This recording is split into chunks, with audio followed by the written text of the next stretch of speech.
Kita masih lagi menyambung tentang kuasa Allah Subhanahu Wa Taala. Allah Subhanahu Wa Taala pada ayat-ayat yang terakhir daripada surah Najm ini menjelaskan kepada kita tentang kuasa Allah Subhanahu Wa Taala. Kita manusia kadang lupa tentang kuasa Allah Subhanahu Wa Taala. Jadi kalau kita baca Al-Quran ni, dia adalah tazkirah, ingatkan kita kembali kepada kuasa Allah Subhanahu Wa Taala.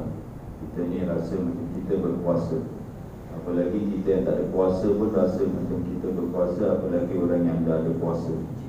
Tambah-tambah lagi dia rasa macam dia ni segala-galanya ni berkuasa.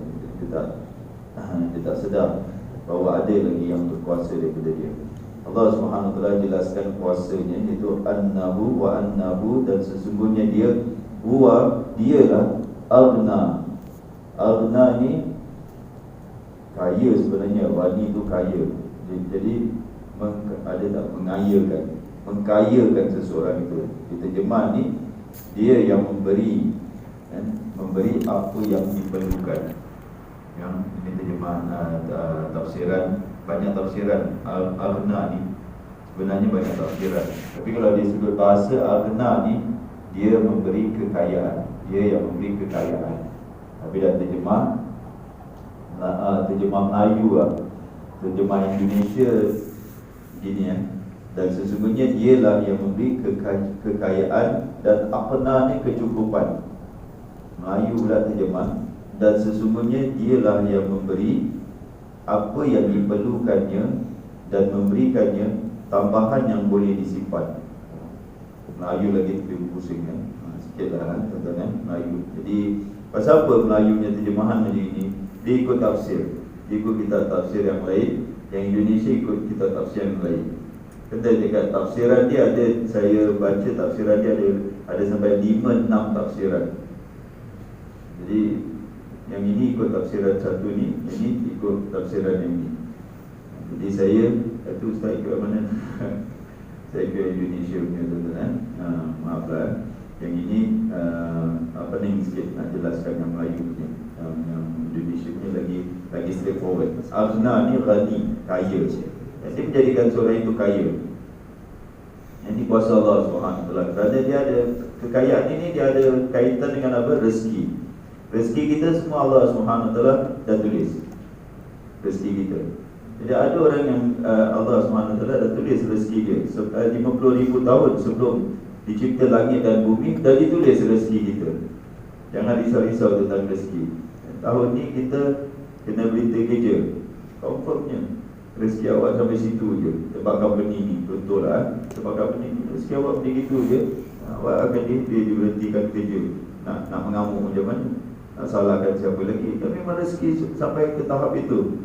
Tahun ni awak berapa tahun ni tak ada kerja, tak ada kerja, memang cari macam mana pun tak ada kerja. Ada budak graduate berapa tahun tak bekerja, apply, yang dia kata apply, mohon mana sana sini, memang tak dapat kerja. Apa nak cakap dia? Rezeki dia dah tertulis macam gitu. 2-3 tahun ni tak ada kerja. Jadi rezeki ni, ini adalah kuasa Allah SWT. Dan ada orang yang Allah SWT beri dia rezeki melimpah. Itu kekayaan, kesenangan. Ini semua kuasa Allah SWT. Ada kadang kita yang pendidikan tinggi pun tak macam orang yang kaya. Kaya ni dia tak ikut pendidikan.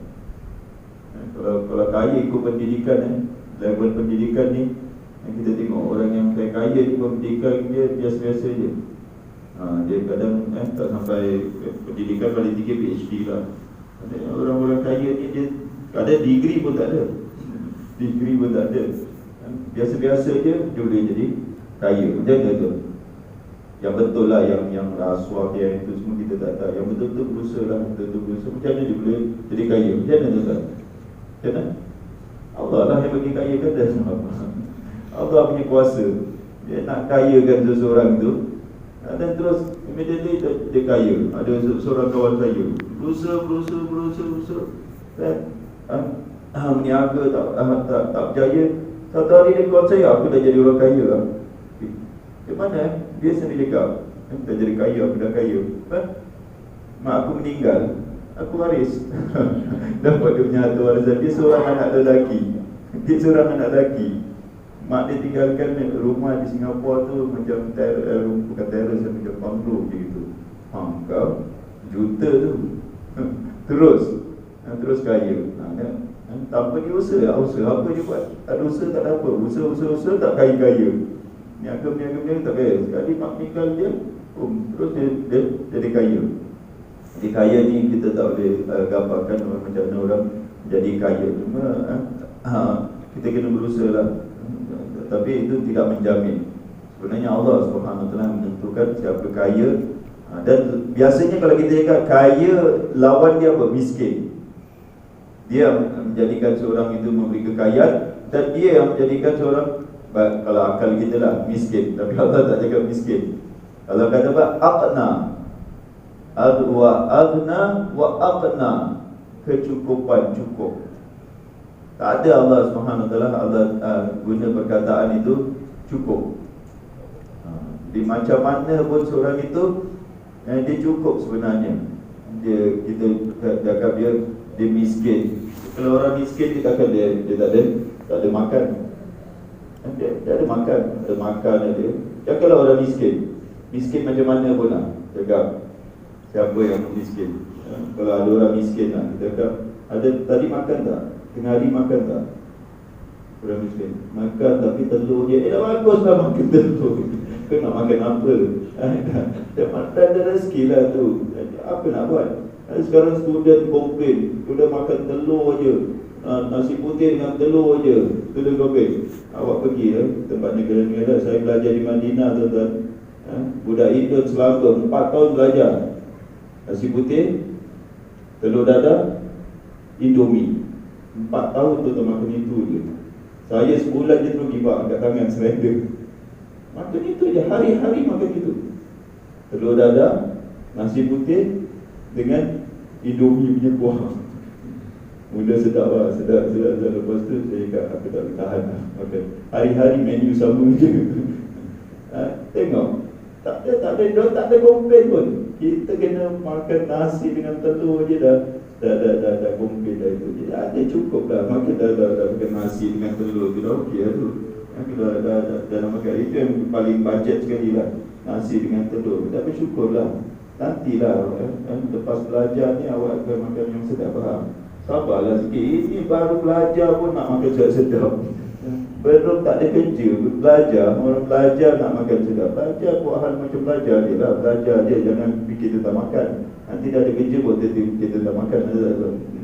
Dia nak bagi nasihat pun cuma bukan student ni. Tak guna. Kalau student saya nasihatkan gitu, kalau dia datang zakat, dah bagus tu kau ni ada makan. Nak komplain makan nasi bajet lah macam ini. Jadi confirm cukup. Macam mana pun Allah SWT yang akan memberi kecukupan. Yang mati-mati ni semua tuan-tuan, bukan kerana Allah tak ada rezeki, tapi disekat, diboikot. Yang itu ya, kalau kita lihat menjadi kebuluran itu semua bukan kerana tak ada makan tu tau. Kalau kita belajar baca sejarah di mana-mana negara-negara Afrika tu semua, itu semua sekatan semua. Yang tak sampai kepada mereka makanan itu adalah kezaliman. Bukan kerana tak ada makan, tak ada. Allah SWT dia tentukan semua rezeki. Kalau orang dah sekat, macam mana? Tak ada dia mati itu bukan kerana apa? Kerana tak ada bekalan makanan, dia tak sampai kepada dia. Ala kulli hal Allah SWT akan beri seorang itu kecukupan. Cukup, hidup dia cukup.